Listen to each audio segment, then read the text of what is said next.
وہاں جسم بہت قیمتی ہوتے ہیں۔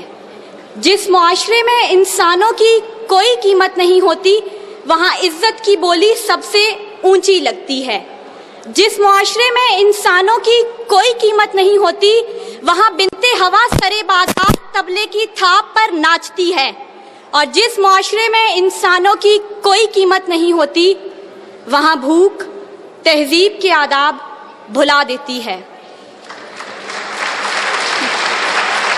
یہاں ہوس کے پجاری سیاہ راتوں میں سفید جسموں کا جیون سیاہ کرتے ہیں، یہاں پہ ناچتے پیروں کی تھاپ بکتی ہے، یہاں پہ جاگتی آنکھوں کے خواب بکتے ہیں، یہاں پہ پھول سے ہونٹوں کی پیاس بکتی ہے، یہاں پہ جسم ہے بکتے شباب بکتے۔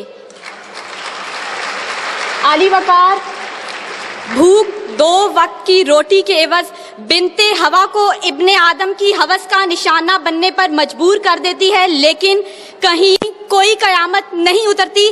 14 سالہ بیرا اپنی عصمت لٹانے کے بعد جان سے بھی ہاتھ دھو بیٹھتی ہے، لیکن کہیں کوئی قیامت نہیں اترتی۔ تھر کی جلتی ریت پر ننگے پاؤں چلنے والی قوم کا صدر اسلام آباد کی سڑکوں پر مرسیڈیز میں سفر کرتا ہے، لیکن کہیں کوئی قیامت نہیں اترتی۔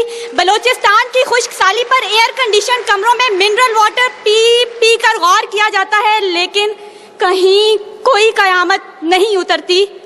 یہ شاہراہیں اسی واسطے بنی تھیں کیا کہ ان پر دیس کی جنتا سسک کر مرے؟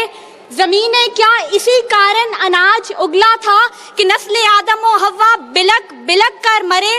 ملے اسی لیے ریشم کے ڈھیر بنتی ہیں کہ دخترانے وطن تار تار کو ترسیں، چمن کو اسی لیے مالی نے خون سے سینچا تھا کہ اس کی اپنی نگاہیں بہار کو ترسیں۔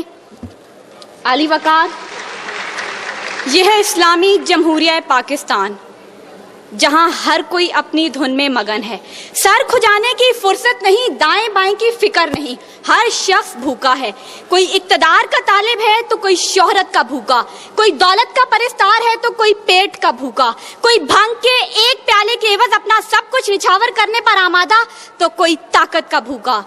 کہت الرجال بڑھتا چلا جا رہا ہے، تہذیب و تمدن کے پیمانے ٹوٹ پھوٹ کا شکار ہو کر وقت کی ناقدری کا گلہ کر رہے ہیں، ہم زوال کی آخری حدوں کے بھی آخر پر پہنچ چکے ہیں، انصاف مہیا کرنے والے ادارے سسک کر دم توڑ رہے ہیں، ہر طرف سے ایک ہی پکار سنائی دیتی ہے، بھوک تہذیب کے آداب بھلا دیتی ہے۔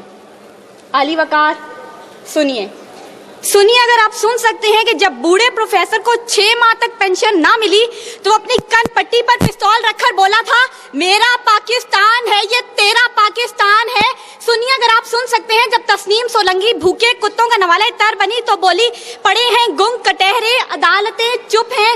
سنیے اگر آپ سن سکتے ہیں جب مزدور شام کو خالی ہاتھ گھر لوٹا تو اپنے بچوں سے نظریں چراتے ہوئے بولا ہیں تلخ بہت بندائے مزدور کے اوقات۔ سنیے اگر آپ سن سکتے ہیں کہ وزیر اعظم کی کھلی کچہری میں خود سوزی کرنے والا شخص بولا تھا میں بھی پاکستان ہوں تو بھی پاکستان ہے۔ سنیے اگر آپ سن سکتے ہیں جب جاگیردار کے رستاگیر غریب ہاری کی بیٹی کو اٹھا کر لے کے گئے تھے تو وہ بولا تھا آواز دو انصاف کو، انصاف کہاں ہے؟ سنیے اگر آپ سن سکتے ہیں کہ ڈما ڈولا کے بے گور و کفن لاشیں چلا کر کہہ رہے ہیں نوید دو انسان کو کہ انسان مر گیا۔ سنیے اگر آپ سن سکتے ہیں ڈاکٹر عافیہ صدیقی آج بھی سراپا سوال ہے ذمہ دار کون؟ سنیے اگر آپ سن سکتے ہیں لال مسجد کے شہداء کہہ رہے ہیں پاک فوج تو زندہ باد۔ اور سنیے اگر آپ سن سکتے ہیں جب بے روزگار باپ نے اپنی 3 جوان بیٹیوں کو موت کے گھاٹ اتارا تھا تو بولا تھا عجب رسم ہے چارہ گروں کی محفل میں لگا کر زخم نمک سے مساج کرتے ہیں، غریب شہر ترستا ہے ایک نوالے کو، امیر شہر کے کتے بھی راج کرتے ہیں۔ عالی وقار بھوک تہذیب کے آداب بھلا دیتی ہے۔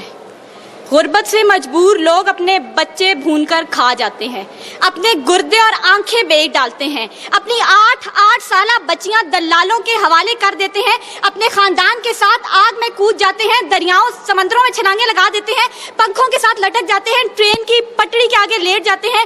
غربت، ظلم اور مہنگائی سے مجبور لوگ اپنے معصوم بچوں کے گلے کاٹ دیتے ہیں۔ عالی وقار